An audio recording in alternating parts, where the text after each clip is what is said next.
Hey, all you fish heads out there. My name is Smokin' Joe, and I have some questions. Do you have fish? Yeah! Do you love your fish? Yeah! Do you love your fish enough to buy them their own song? Oh, yeah. Who needs another castle for the tank when you can have a custom tune made for your favorite finned friend? It's easy. You tell me about your fish. I have the best fish. You pick a genre of music. Any genre. I make you a song. From metal to Irish folk. From EDM to funk to punk. I'd love to make a song for you. Visit www.smokinjoeonline.com to fill out your inquiry today. That's www.smokinjoeonline.com today. Hi, Scrapjaw here. I've been up way too late working on this ad. But you know what it's not too late for? Going to joesshrimpshack.com and placing an order using the aquarium guys at checkout for a 15% discount on my entire order. With a wide variety of available shrimp and crawfish species to suit my fancy, Joe is there to help. Joe also keeps a ready supply of Shrimp King foods, tissue-cultured plants and moss, filtration equipment, and plenty of other odds and ends. But let's not forget his most famous products, the Chola wood by the inch, and the most prized item in very limited quantities, Aquarium Guys certified shrimp bathwater. Yes, that's right. Just use our promo code Aquarium Guys at checkout to get your 15% discount and help support the podcast. Joe's Shrimp Shack, working tirelessly so you don't have to. And we'd like to thank everybody for coming back for part 2 of our interview with Matt Peterson of Amazonas and Coral Magazine.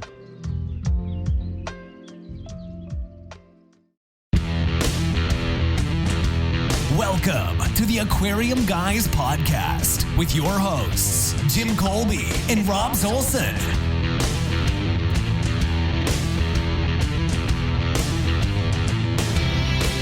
Now we're going to get in the part of the podcast where we ask more of the generic questions for a lot of our beginner audience on clownfish. Number one, if for the listeners trying to get into clowns, what are the specific, for people that have never done this before, that have just started to dabble into saltwater, what are specific habitats and requirements that you need for clownfish in general? I mean, clowns are different because they're a damsel. So in that regard, they can be aggressive. There's something, I'm just going to throw it out there, about 30 species, give or take. So there's a lot more than just Nemo and Percula. Most of them now are available captive bred. So unless you're looking for something specific, you're going to probably be buying a captive bred clownfish. The important thing to know, if someone doesn't know it, clownfish are sequential hermaphrodites. So effectively, I'm going to oversimplify, they're all born as male. So, what ends up happening is they go out, they settle on the reef, they find an anemone to live in. There may or may not be other clownfish there. If there are, they stay small. And what ends up happening is the largest in the social group becomes the active female. The second largest in the group, the second most dominant fish, becomes the active male, and that's the pair that spawns. And other clowns that are there kind of waiting for their turn, for someone to die. If the male dies, one of the juveniles will move up into that active male role. If the female dies, the male will become the female, and another one will move up and become the male. So understanding how they work. They stay as a colony, essentially? Some species more than others.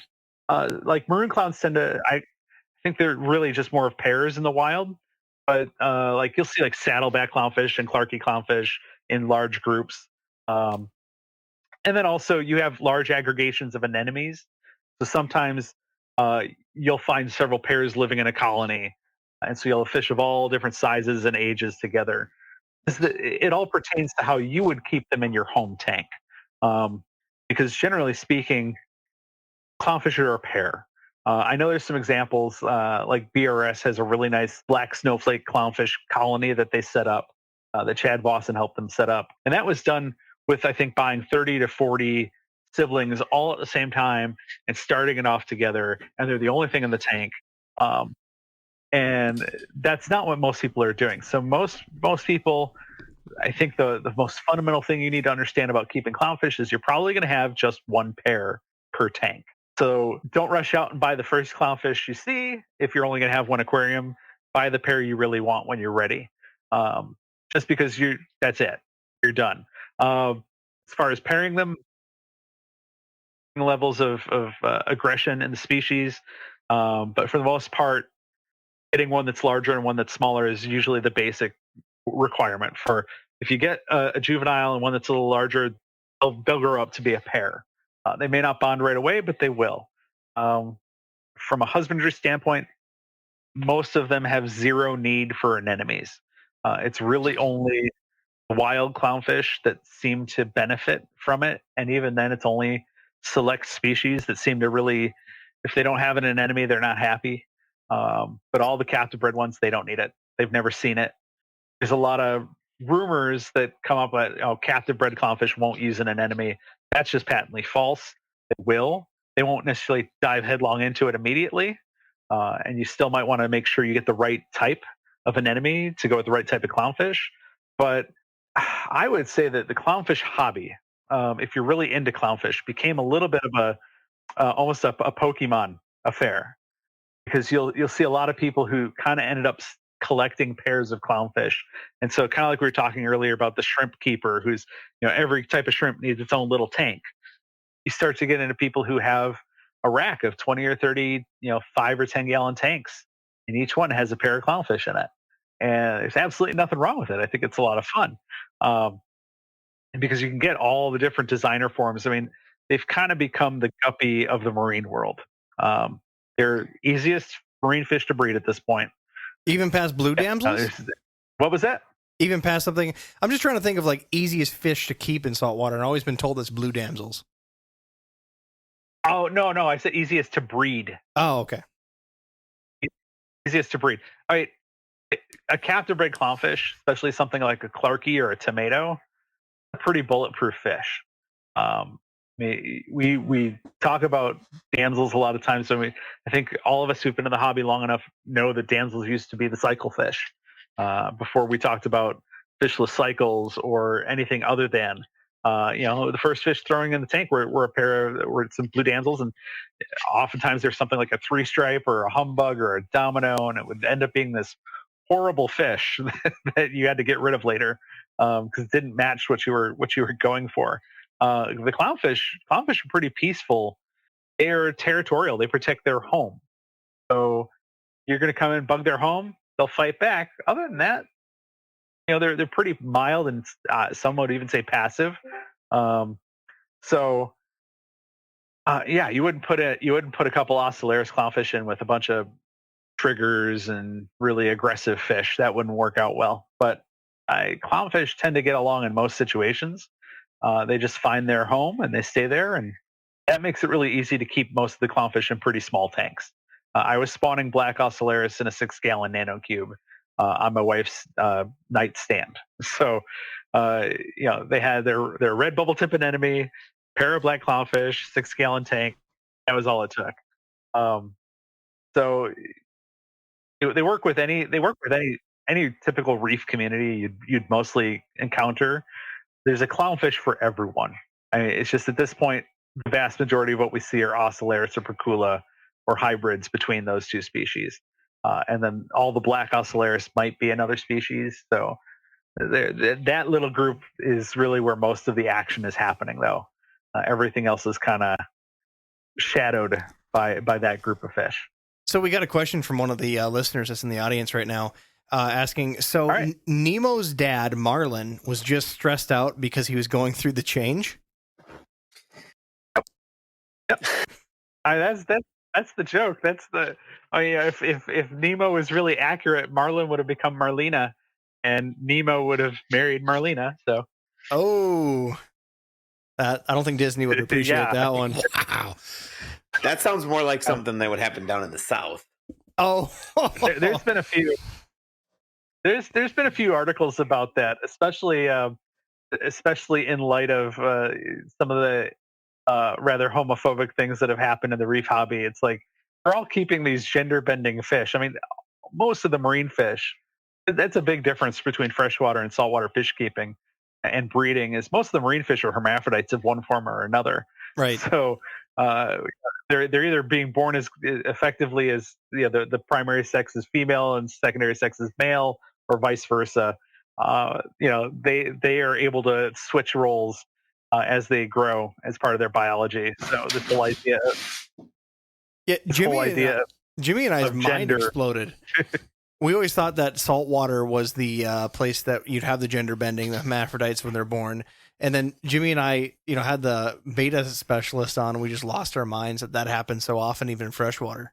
I think it's more prevalent though in salt. I think if you for sure, it makes being a saltwater fish breeder a lot easier because you're not buying a dozen of something to get a pair.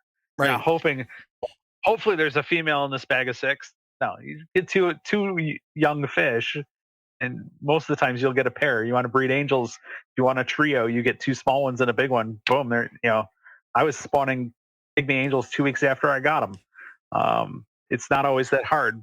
Everything else is hard, but the pair formation part of it, I think we've really made great strides in understanding the social structures and the reproductive structures of reef fish and how that all can be put into play in a reef tank. So I remember sitting here with Frank Quatruba watching his 300-gallon reef one evening a few years back, and all of a sudden all his fish start eating. I'm like, someone just spawned. He's like, what? I sat and watched, and now someone else is spawning. The next thing you know, he's like, I never knew all this was happening. Every evening, all his fish were spawning in his tank. So it's pretty interesting to see that side of the hobby. And it's really come a long way since I had my interest in it. I love the fact that you can take people that, just started getting the hobby, they don't know what's going on, and then explain to them what's going on. Like, we can interpret that they've been in the hobby, like, that fish is doing that right there. Did you see that? Oh, that's what that is? So I had my roommate forever, his name is Trent, and he had a bunch of mollies in his tank, and they were all males, because he thought the males were the coolest. I'm like, dude, you could breed those. Oh, really? So we got an equal amount of female self-in mollies, and the moment we put it in there, he's like, and I put him in there, float him, like, all right, you take the bag out, you take care of it. And the whole night, he 30 minutes, he put it in there, acclimated him. And then I go back in there like 4 hours later, and he's playing his Xbox, or watching a movie. And like, dude, you watch what's going on in your tank? I'm like, what? I'm like, take a peek. Oh, they've been doing that since I put it in there. Yeah, that's how they breed. No. Yeah, see that right there? That's their got a podium. And I had to teach him about the birds and the bees, and it was all over. It was a great, entertaining night. So he called it his Triple X tank, and he still keeps fish now. In fact, he's got more aquariums because of the entertainment. Nice. So, man, I know everybody's doing the math in their head and stuff. What's the typical spawn? How many babies? How many eggs will they lay? How does all go down? Are they good parents? I mean, maroon clowns can spawn thousands. I don't think I tracked that many of her batches where I did egg counts. It's really easy. You just take the nest because you spawn them on tiles or a clay pot. The really simple substrate spawners. Just take a picture, go through it with Photoshop, dot all the eggs, get a count. I want to say I don't think she was having thousands. She might have, but you don't always rear that many. And I'm not the best clownfish breeder by a long shot. I would rank myself pretty low. I think we had 120 out of the first batch that we really reared well, and that was probably the only real batch I ran because they're so mean to each other. They just would shred each other because they're maroon clowns. So that's a problem that I almost was like, I'm not even going to bother rearing them again until I figure out how to keep them from killing each other. Which is why all the commercial clownfish hatcheries didn't work with white striped maroons because they were too aggressive. I remember Joe Lichtenbert ran a company in Chicago called Reef Propagations Inc. (RPI), and he was kind of flying under probably the 4th largest commercial clownfish hatchery in the country. And he was fond of telling me that, when he bred white striped maroons, he'd had a tank of 500 offspring, and within it, he could only sell 5 of them because they were that vicious towards each other. They would just shred each other's fins, and we saw it in the offspring. All the culls I held back for so long, missing fins, their faces were just mangled, and it wasn't from bad rearing. It was from them shredding each other when they were 10 days old. As soon as they would settle out and get their color, they'd start cartwheeling in the rearing tubs, going head to tails, circling around each other, trying to kill each other. So all the commercial clownfish breeders had pretty much stuck with the gold stripe variant because it's not as aggressive, and you can rear a sizable amount. So I want to say we maybe only had like 50 fish that we really kept and let go. But I've had much better luck with other fish as far as producing quantity. But I think the biggest problem with breeding marine fish is if you produce something like clownfish, it's really easy to overproduce. One good batch, and if you're not set up to be distributing clownfish as a business, it can take you a year to get rid of them, maybe more. I don't know. It's you see the dollar signs when you think about, well, every single one of these clownfish retails, let's just say, for $60. Oh, that's great. But when you rear 300 of them, not all of them are $60 clownfish. It might be $200 clownfish, but there might be $4 clownfish in there too. And you have to, who's going to take all these clownfish? So it's a smaller hobby than the freshwater side. And unlike, let's just say you're breeding, I don't know, even just African cichlids. Someone might buy 6 of one kind or a dozen of one kind and put them together. But you got to go back to what I said about clownfish before. 1 pair per tank. A lot of people got into breeding clownfish around the time of the lightning maroon. There were some other variants that were kind of coming up, and they saw a lot of money, and there was a lot of money going around. But a lot of it was between other breeders. It was that Pokemon aspect of, ooh, I got to have that pair because that pair is going to make me babies that I can sell for this much more. But I think it kind of collapsed a little bit. I don't see it going on like I used to because there's nothing new. But at the end of the day, you can only sell so many. People can only put a pair in their tank and they're done unless they got another tank sitting waiting for another pair of clownfish. So I always looked at it, what can someone buy a dozen of? And so that's where now they're breeding yellow tangs and that whole fiasco in Hawaii that's come to pass. Those are the kind of things. People can buy more than one yellow tang, and they want to buy more than one yellow tang. So you're not sitting there with this product that has a finite amount of people who want to buy it. A lot of people would ask, what fish should I breed? And I would, for the most part, in the last 5 years, I've been pushing them away from clowns and saying, clowns have been done. Unless you have some particular thing you want to do. The only clownfish project I'm working on is a hybrid pairing to try to replicate something that's been found in nature. And those pairs just sit there and don't do anything. So that's where I am in my marine breeding world, is I have pairs of fish established that are not doing what I want them to do. What are you trying to recreate? Tomato crossed with Clarkie. It's been found in the Philippines, and it's really cool. And it looks like nothing you've ever seen. That was my big thing about producing hybrids. When you produce things that can't be discerned from one of the parent species, you shouldn't be doing it, because then it can be confused and work its way back into the gene pool. And we see it happen on the freshwater side with people breeding cichlids and things like that. Victorians are notorious for it. But it's a little different on the saltwater side, first off, because we don't have this thing where anyone can breed anything. And if you produce something that's unique looking, no one's going to confuse it. No one's going to look at the hybrid tomato Clarkie and be like, oh, well, that's just a tomato, or oh, that's just a Clarkie. It's a very unique looking fish. So I feel that it's okay to pursue something like that, because it doesn't have the risks. Whereas that hybridizing of lightning maroons with gold stripe maroons, you mix them together, you can't tell. And that's why I said, at this point, anyone looking to try to have a pure lightning maroon is going to have their homework cut out for them to track down like a pedigree dog. Where did you get yours from? Where did you get this one from? Trace it back to Matt, basically. Otherwise, who knows? But yeah, that's the one clownfish project I have going. I'm trying to do Clarkie with tomato, and I have a couple pairs that are getting along, but nothing's happening. So What about go ahead, no, Ross. all you, Adam. What about the Lord Howe's clownfish? I saw that people finally have captive bred them. Are they Yes. something worth Yes. working on with? Yeah, but Karen Britton is producing them on occasion, and she's been the only source. We wrote about it in Coral, well, actually, let me step back because there's two fish that go by that common name. Are we talking about McCullochie or are we talking about Latizinatus? Latizinatus. Okay, yeah, so that's the wide band, and yeah, that one. I mean, finding wild ones. That was back in the early 2000s. Breeding was different because it was mostly clownfish and gobies and dottybacks. That was it. So people were looking for Latizinatus or some of the clownfish species that weren't easily accessible or hadn't really been bred because it was something new and different that no one else had. You could get into the market with it, but now we have all the designer genetics pushing that interest away. What's the next funky fish? I think Latizinatus is really cool. I've had them.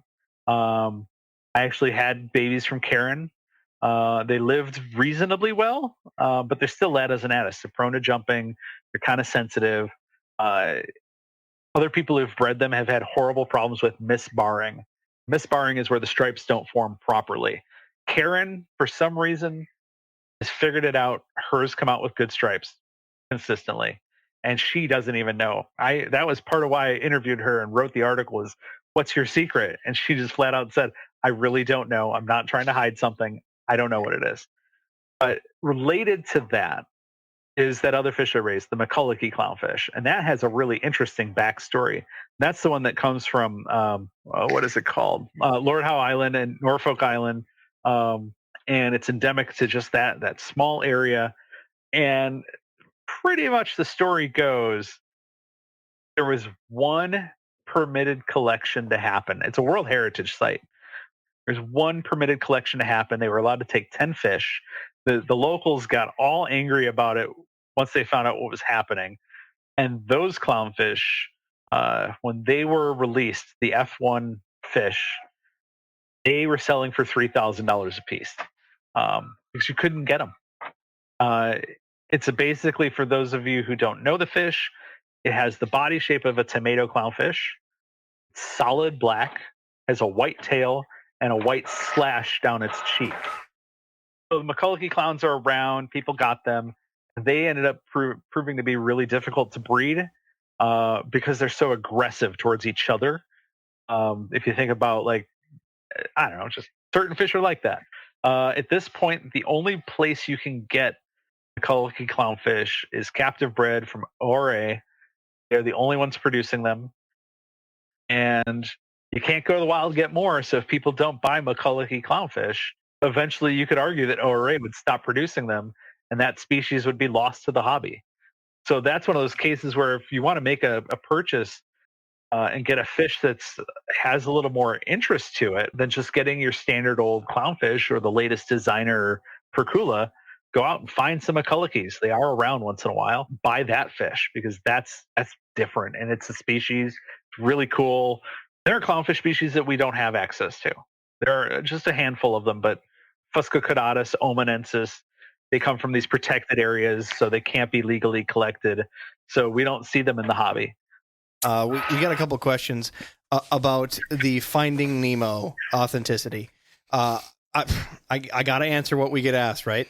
So in the movie, they have a scene where the dad asks Nemo, "Did you scrub in the anemone?" Is there any backing to this anemone scrubbing, and if so, what is it? Yeah, when clownfish are introduced to an anemone, let's just say a captive bred Picasso, if you just thrust it into an anemone, it very well could get stung and eaten, just like any other fish. Scientists don't know the exact mechanism still as far as how the fish masks itself from the anemone so that the anemone's nematocysts, these little poison-filled harpoons, don't fire off into the fish. But when you watch a clownfish acclimate to an anemone, it it goes in first, like just touching it ever so lightly, might take a nibble on it. It looks like they get stung a little bit, and they're adjusting something about their body chemistry or their slime coat, and It's a they natural slowly ease vaccine. into it over a period of hours or days until they're finally in the anemone, not being stung and getting along just fine. So, in that regard, yeah, that would be where that analogy kind of comes from. It's kind of like dating. Oh, no. See what you can get away with and not get stung. Yeah. Oh, and then eventually they'll just be like, yeah, you can come over on Tuesdays. That's right. Oh, okay. And that's how you have an ex-wife, Jim. Right. Just one Just one. so far. He found out it was a fake anemone. Yeah, exactly. So another question that we get constantly asked is how did that darn movie series really affect the hobby? Because I know it wasn't necessarily clowns, because again, you compare clowns to the guppies of the hobby, but how did that movie affect otherwise? I'm assuming the quote unquote Dory candidates get a lot of grief as well. Yes, absolutely. The arguments from the scientists were that more clownfish were taken from the wild. Obviously, more kids wanted a pet Nemo, and there's really nothing wrong with that if you're getting set up properly and buying captive bred fish. I mean, it's a perfectly good pet. Yeah, there's definitely the hobby saw a boost, and it also saw a lot of negative attention. And then Dory kind of, same thing. The difference is blue heptangs aren't, at the time, they were not able to be captive bred. So they have been done now. People are working on making commercial scale blue tang culture a reality.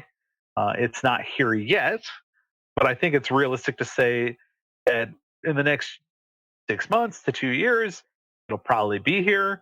And then it'll be kind of a scenario like with yellow tang. I mean, captive bred yellow tangs have been around for 3 or 4 years now. The quality continues to improve. They were always more expensive than the wild caught yellow tang, but now they are the only yellow tang because Hawaii's fishery is completely shut. That's not going to happen with blue heptang or hippo tang or dory, at least not yet. But at some point, it could happen. There are people in the marine aquarium hobby who want to own a 100% captive propagated, 100% captive bred, nothing from the reef aquarium. And I think that that's a laudable goal if that's your aspiration, because it can be done. And it can, whether we should be breeding yellow tangs or not is another story, because that fishery was sustainable. The fishery was a good use of the resource. The data was solid on it, and yet it still got shut down. So what happened with that? I don't know much about that. Some asshole called the Center for Biological Diversity and For the Fishes and Snorkel Bob and Renee Umberger and like 5 other Earth Justice. I can keep rattling off these big, heavily funded environmental groups. And it's interesting because there are times I agree with Center for Biological Diversity on some of their missions, but shutting down Hawaii's aquarium fishery was not one of them. And you could argue the amount of resources it takes to make a captive bred yellow tang is a much better use of the planet to let the ocean do that, because it could be done sustainably. The reason the fishery is shut down is because for years these groups are trying to legislate it out of existence. They were trying to do it through passing laws, and the fishermen had to keep capitulating, and man, it made me angry. Like, because it was one of those, you give them an inch, they take a mile kind of scenarios. You compromise here, and then 5 years later, you're just compromising even more, and you're giving up even more. And but what ended up happening was they filed a lawsuit, and basically, I'm going to overly simplify it. Basically, they alleged that the fishery needed an environmental impact statement. Now, there hadn't been one. Same license for any other commercial fishing in the state of Hawaii covers the aquarium fishery. The aquarium fishery had tons of data and science behind it because it was a managed fishery, which is what the Department of Natural Resources does in most of our states. They're the ones who say, sorry, there's not enough walleye and mille lacs, you can't keep any. That's their job. That's what they do. You don't need an environmental impact statement on recreational fishing in mille lacs to decide whether or not you should allow that. That's just the job. That's what the department's there for. But they said, no, you need to have an environmental impact on this artisanal small fishery. And there was actually one prepared, and it was rejected, and it needed refinement, and all this. So we're stuck in this position where the court struck down certain things. They left loopholes. So the fishermen could kind of hobble for the last couple of years. They couldn't fish certain places that they used to. They couldn't use certain gear that they used to, but they could still fish. So the price of fish had gotten higher. And then basically they just went back and said, they're still letting them catch fish, and that wasn't really what was supposed to be happening. And so the court said, yeah, you're right. So shut it all down, close up all the loopholes. And that's why we have no aquarium fishing in Hawaii for the last couple months, and no idea if or when it will ever reopen.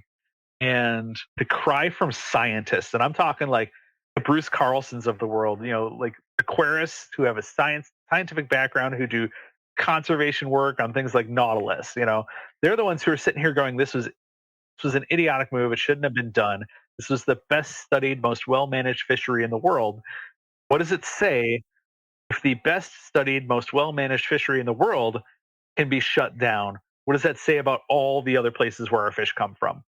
So it's this whole can of worms argument that, I've already said, next is Florida. Well, where do you get your Queen Angels, French Angels, Blue Angels, your Florida aquaculture live rock, your Gorgonians, your cleanup crews? Where does all that come from? It comes from Florida. I mean, Florida's going to implode on themselves for a different reason than legislation and a bunch of people controlling shit. It's going to be for the shit that you see in the news, because Florida's Florida.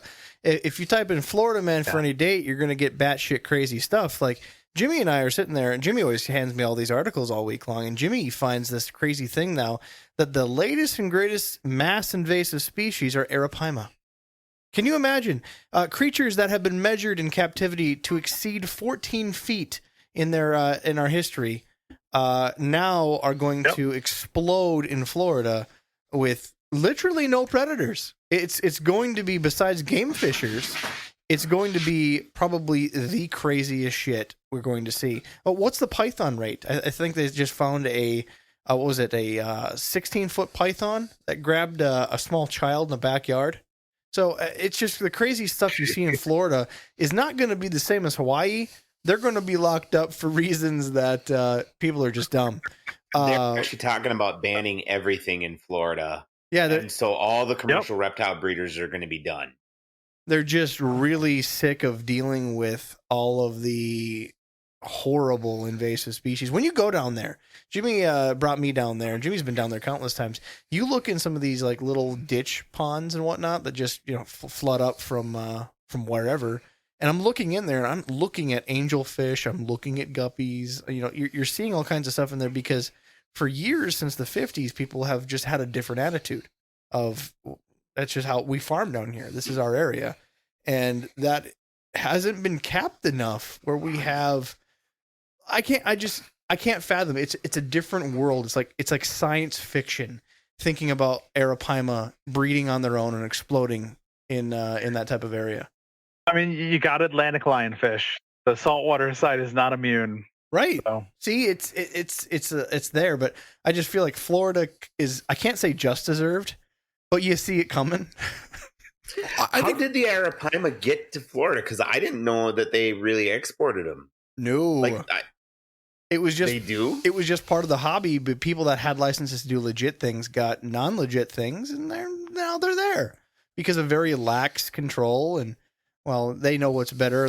Someone just does an audit. Like right now, if you went down to a legit place that does their homework, like Seagrass Farms, they have inspections on the regular, but I'm assuming that they don't have people checking every day to see if someone misshipped a fish. Jimmy gets international shipments in, and heck, you get random fish you never asked for all the time. Just imagine if one of them happened to be on the CITES list or whatever else. It's just gotten stuff that way. Yeah, it's just not a great thing. I mean, I think about Well, the many times I've gotten in feeder fish, and you go, "What the heck's in this bag of feeder fish?" You know, you got pipefish, you got all kinds of crazy little things that shouldn't be in there. Minnesota's just lucky that the Deathstalker scorpions cannot handle the winter. Yeah, but we'll let them stay in the house for the winter. Adam's got a good story about that. I heard a gentleman, I can't give out any information, but this was a little while ago, ordered some stuff from overseas, and he ordered, it was a good batch of stuff, and in it, he got a Wells catfish.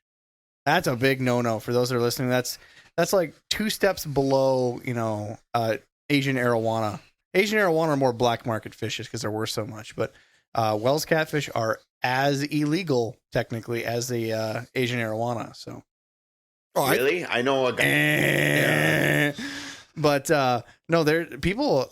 Big Rich has plenty of stories where he's got friends that had them for years before they were illegal, had papers on them that when they were purchased, where they were purchased, and they still got repossessed by the government. Absolutely. Oh, they backdate that? Yeah, they don't care. So I think we can all agree that this whole thing is Ellen DeGeneres' fault 100%. because she was the voice of Dory, and she's not being nice to people. And I think we can just blame it all on her. No, we can't do that. We just ain't blame it on her dancing. All right. Any special food that you recommend? Because again, you're the guy with the insider secret. What did you have great success with?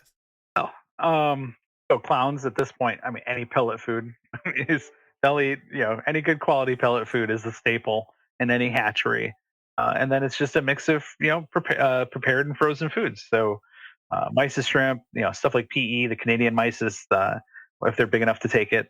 One of the tricks, if you're having bad quality eggs, is to actually feed eggs, to feed capelin roe.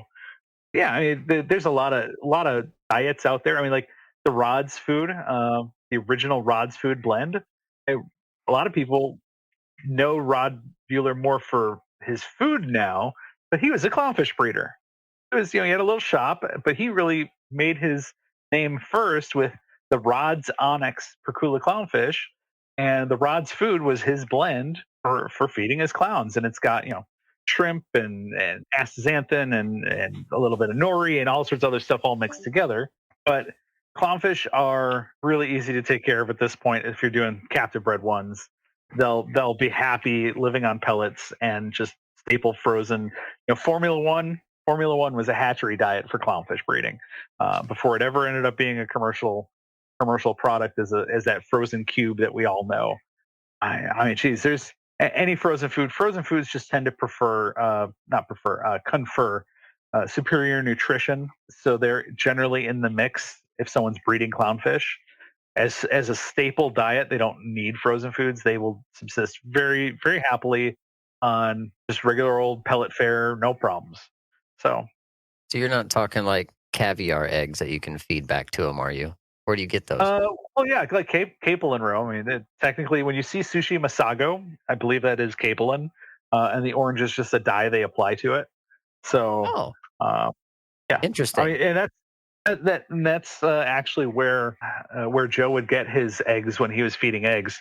He would feed them. He would just go to the Asian market and buy it and rinse it, and then just use those eggs. So Nice. It's really just the high quality nutrition that's in it. And that all pertains more to, yes, the clownfish will do well on a regular old prepared diet, but if you want the best quality offspring, then you have to put in the best quality foods and get the right nutritional profile in there so that you produce good eggs, so the parents don't eat their eggs. We didn't even really talk about that whole clownfish life cycle, but I should just kind of throw in here that hit it up. This is the time to do it. Clowns will spawn, depending on the species. Some of them will spawn every 14 to 21 days. Woo! Some are more like a monthly spawn. That's and about yeah, what we were I talking get, about Jimmy. the number of eggs. That could be 200 to 2,000 eggs, depending on the size of the fish. And eggs incubate as short as 7 to 8 days, and some longer ones can, temperature and species can get up there more like 12 or 13, I want to say. And then the larval duration. So the baby clownfish, they're not protected by their parents. Parents guard the eggs, take care of the eggs. When they hatch, boom, they go up into the plankton column, into the water column, and live there. And then eventually, when they have grown and eaten enough plankton, they come back to the reef. They settle in an aquarium setting. You can have Percula and Ocellaris clownfish settling out at 8 days after they hatch. So it's a really short larval stage. And we're breeding them. Rotifers are the first food. And I'm just like throwing the little tidbits out at you. I love tidbits. This is what people come here for. This is not the How to Breed Clownfish podcast. This is just nickel tour. So copepods can be beneficial. A lot of times we used to use baby brine shrimp as the second food, but it has the wrong nutritional profile and causes problems. And so now we've come to realize that there are larval feeds that you can sometimes get the clownfish to go straight from rotifers to the larval feed, and you don't even need that transitional animal. And yeah, I mean, so different clownfish grow at different rates and mature at different rates. You can have an Ocellaris clownfish spawning as an adult female within 1.5 years. A male can be down at 6 to 8 months, and he's a functional male. So the generation time, even though these fish can live 20 years, 10 to 20 years is a good lifespan for a clownfish. The oldest wild one that I'm still aware of is 32. Damn. Yeah. So, I mean, but a good 10, 15 years, Mama Onyx was captive bred, and they know that she lived to be 14 years old. So I look at a 10-year-old lightning. That was a reasonable lifespan. I would have loved to have another 5 or 10 years with her. Anyways, that's the nickel tour there on how it all goes. So. Now, quick question for you, Matt. You're talking about how feeding the caviar to the fish. Yep. Would that work? Let's say on angelfish, freshwater angelfish, because I've had a lot of pairs. At one time, I had over 75 pair going, and I just had certain pairs that as they were laying eggs, they were eating eggs. Was that because of nutrition? It could be something else. But that was always one of the go-tos when the eggs weren't good or the parents were eating them. I fed them eggs because the thought was they're missing something. They're not getting something in their diet they need. They know the eggs are bad, so they're just recouping that nutrition. So the trick was to feed them eggs. Now I can't say it works every time. This is all anecdotal, but it has become part of our toolkit. Is that eggs should be in the rotation. When I was breeding angels, I can't recall whether I tried it or not, but I never bothered with parent raising with my angels. I would just I wanted the eggs. That's what I was there for. I wanted the babies. It was a commercial operation, so I was pulling the eggs and artificially incubating all the eggs. So I couldn't tell from personal experience whether that would work or not. All right. Yeah. I'm just thinking that to myself too. I always pulled the eggs also. And I had, I think, a random 2 or 3 pair that were good parent raisers and stuff. And I would do that for myself because that was just fun to see all those babies with the male stuff. But yeah, Rob makes fun of me because I used to have 100 jars. Well, that's why that's part of the fun of cichlids. I mean, I've got a pair of cutter eye with fry in the basement right now, and the Lake Turkana jewel cichlids had spawned recently, and watching them with their babies is just, I mean, it's fun. I was like getting my kids down there. You need to see this. This is cool. That was the thing that got me into Africans. The first time I was exposed to them was at the shed in that kind of old side gallery kind of place they had, where they had that whole tank full of Neolamprologus burchardi. It was a whole colony of the adult pair and then the older offspring guarding the youngest babies. That behavior is so cool. Those are neat fish anyways, but then seeing them display those behaviors with their babies that's on another level. We don't get that in the saltwater world for the most part. Coptodons, if you know much about them, because I have some. I have some. They're on the CARES list. I got them by chance through a friend with some stuff I kind of half inherited. So, but and I have a couple jewel cichlids. When you said that, they spawned as soon as I got them out of the buckets and put them in, and then the eggs didn't last 24 hours though. They ate them up, and then they fought after that. So I have no idea about that. Maybe I'll pick your brain later.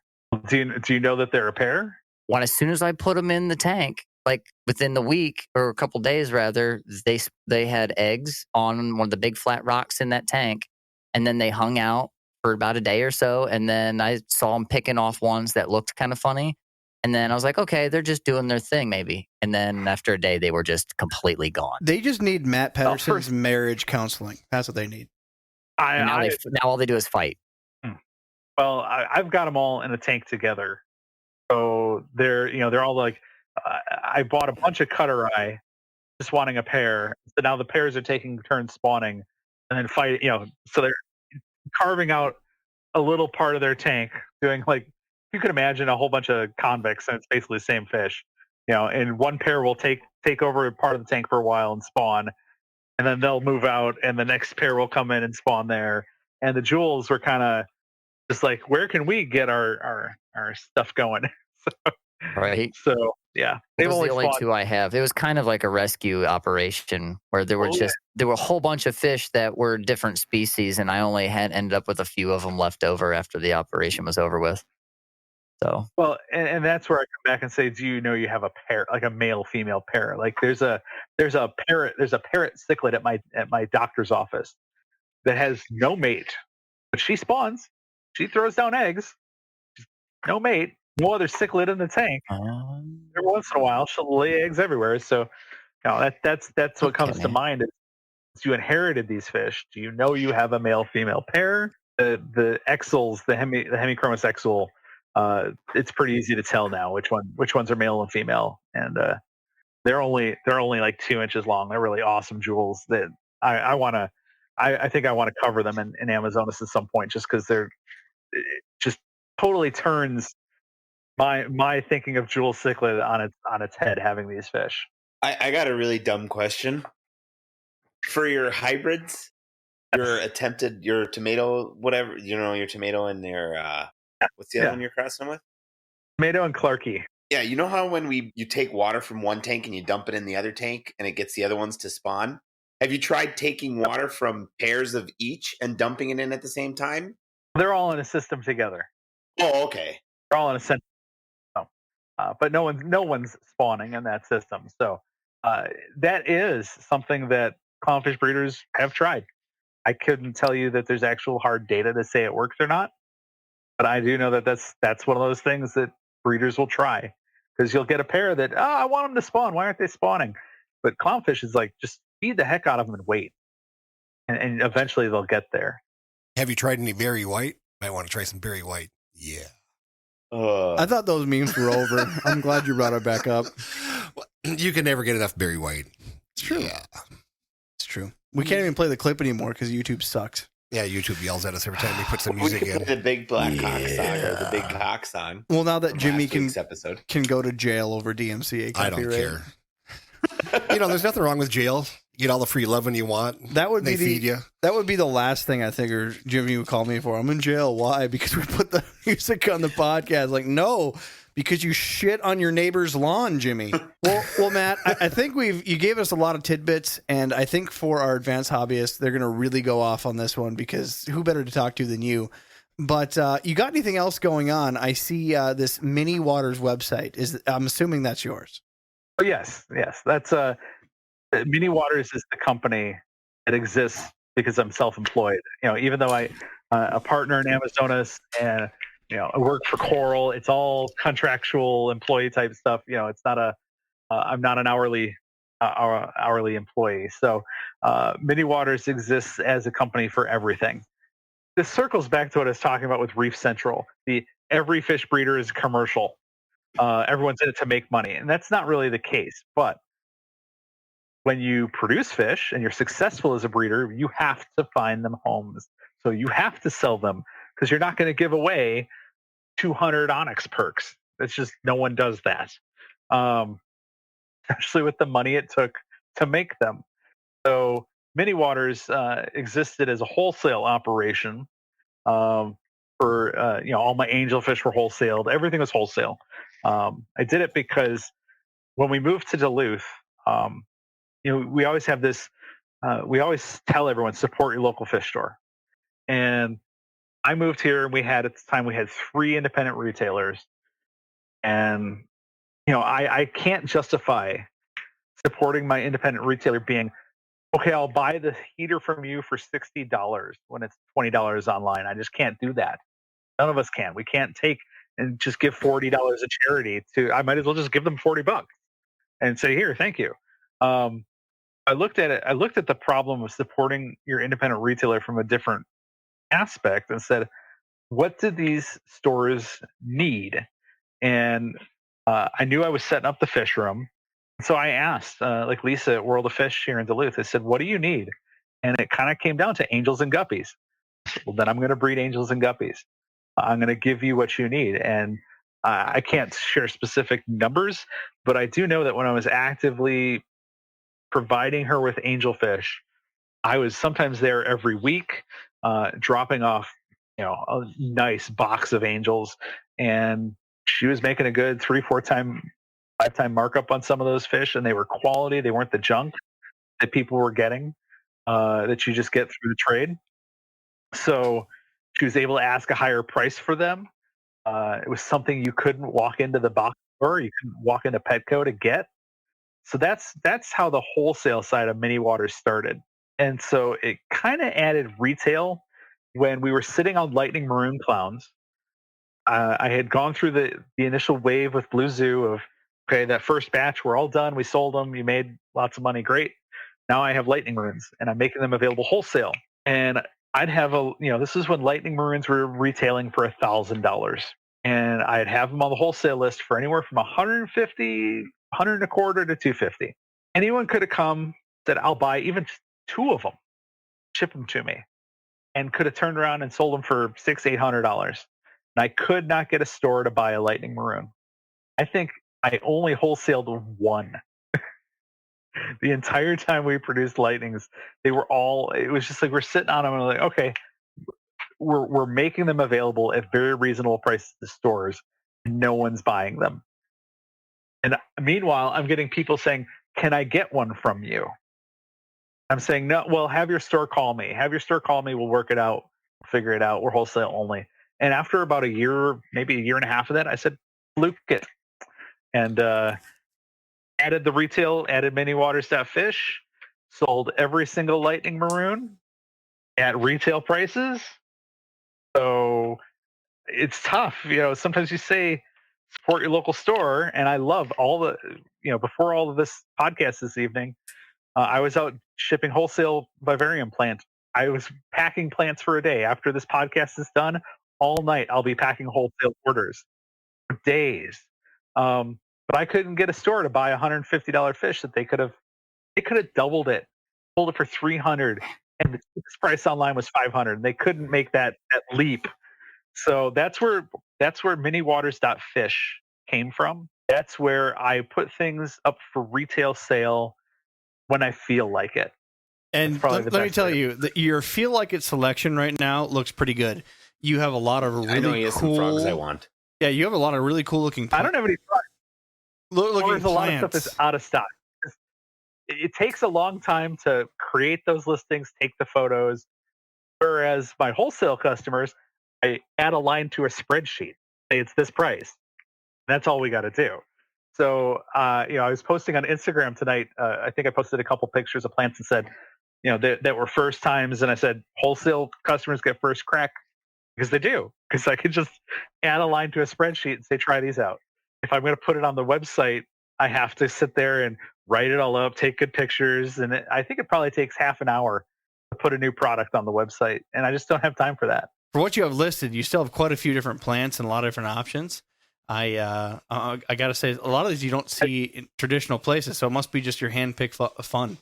Well, it's all being grown here. I took down the old clownfish breeding rack because I wasn't breeding clownfish, and that whole entire rack is all vivarium plants now. And nice. I'm kind of reworking the fish room. I saw an opportunity with the vivarium hobby.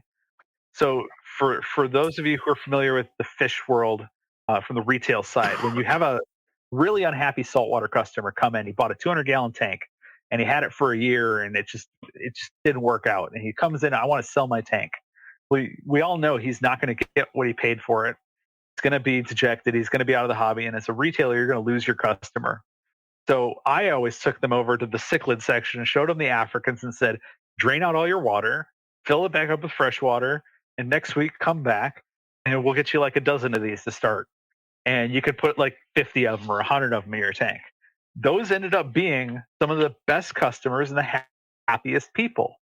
And I got into the dart frog hobby very indirectly, but I haven't mentioned it, but my friend Mike Doty, who runs Fogtown Frogs and Doty Aquaculture, is the only other clownfish breeder up here in Duluth. He lives 4 blocks from me and we're family friends. We didn't know that when I moved here or anything. It just happened. And so he got me into the dart frogs basically because he started having them. And we would watch each other's fish rooms. And one day he said, hey, do you mind watching the frogs? I said, no. What does this take? So, well, you spray them, and you put the fruit flies in here, and you shake them in. That's it? Nothing else to do? Nope. And I'm like, nothing else ever. Like, nope, that's it. And the light bulb kind of just went off, and I realized that this was for the person who's just not a fish person for whatever reason. This is a similar hobby. It's like the terrestrial version of a reef tank. So if you get someone who tried a reef tank and it just was a miserable failure, or they tried a planted freshwater tank and they just couldn't hack it, take them over to the dart frogs, take them over to the vivarium, show them these, because man, it really is that easy. You don't have to have dart frogs in a vivarium to have a nice vivarium. You can do bioactive whatever you want. And I saw the opportunity. I have a plant background as well. I used to run an orchid breeding business in Chicago. And this was kind of also a way to get back into the plant side of what I like to do. But I looked at it and said, the plants are the coral frags. You buy a reef tank. Absolutely. You have one pair of clownfish in your little nano cube. How many coral frags can you put in that little tank? And I said, I don't need to breed the dart frogs. I'll supply the plants. So I have a lot of plants. And I grow them they are vivarium-oriented plants for the most part. This whole past year, we haven't talked about it, but since COVID hit, I can't get air cargo shipments to Duluth, Minnesota. I will gladly bring stuff up from Seagrass and from Nautilus and some of the other vendors because I can get 3 boxes from Seagrass, 100 pounds of fish. That's $70. That's very reasonable. I'll do that, but I can't do that. So I'm stuck either FedExing anything I want, which is exorbitantly expensive, or with a limited selection of what we can get locally delivered. So I just looked at my fish business when the pandemic started, and when I couldn't get fish, I said, I'm not even going to try this year. So I've been putting a little bit of fish back into the fish room. Got some nice cories because they've been popping up, so I've just been snatching them up. So I might have some nicer fish selection this year. The other thing I tried to do with Mini Waters was I wanted to be a one-stop shop for all the captive bred saltwater fish. Certain producers only do certain things, and you couldn't get them all in the same spot. And so I tried to work with as many as I could to bring it all together. And so for a while I did that. And then obviously I saw the need for that go away as people caught on and realized they should be doing it. So I didn't feel a need to really pursue that any longer as a business, as a part of my business. So, well, if you guys want to see these things that he has listed, or even for wholesale inquiries, go to minywaters.fish. It is not .com, it is .fish. And, if you go in there, you get something, put in promo code aquarium guys and get 0% off your order and make Matt smile. So, support this man. Subscribe to your email list. Go to his site, and also check out. I don't even. Go ahead. I was going to say, I don't even use the email list. I think it's just collecting emails that are gathering dust. There you go. Well, certainly go there, check it out, and then also check out his other works on, again, the Amazonas Magazine and Coral Reef Magazine. to keep up to date with all things in both of those hobbies. Just Coral Magazine. Yes, Coral Magazine. Coral Reef Magazine. I apologize. You can tell that I only subscribe to one side of the coin.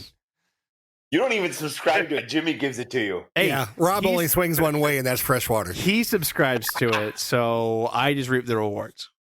Well, thanks again, Matt. We appreciate it, and we gotta pick something for the fourth topic, but we'll discuss. But thank you again. Thank you for having me, guys. Always nice. Well, for those you guys don't pick on me very much. Great. We don't need to. I mean, you're just too good of a guy, too good of a Jim. But if you guys enjoy what you listen to the podcast, go to Aquarium Guys Podcast. On the bottom of the website, you can find the Go Fluke Yourself T-shirts. You can support our sponsors. The hoodies are awesome. You can throw us a few bucks, keep the lights on, and Matt, you should use just use the fluke term somewhere in your material. I mean, we want that to happen. We don't need any credit. That is yours to keep. No, I know. I get where you're going with this. Now, does the hoodie have a zipper? It does. It does. How come no one?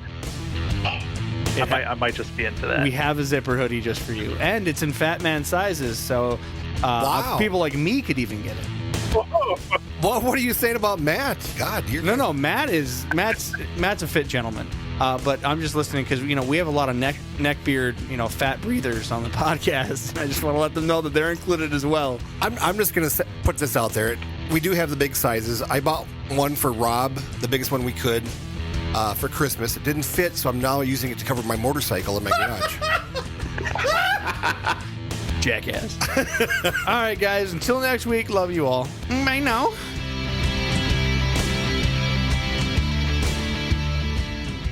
Thanks, guys, for listening to the podcast. Please go to your favorite place where podcasts are found, whether it be Spotify, iTunes, Stitcher, wherever they can be found. Like, subscribe, and make sure you get push notifications directly to your phone so you don't miss great content like this. Schmelz. Don't even get me started on this.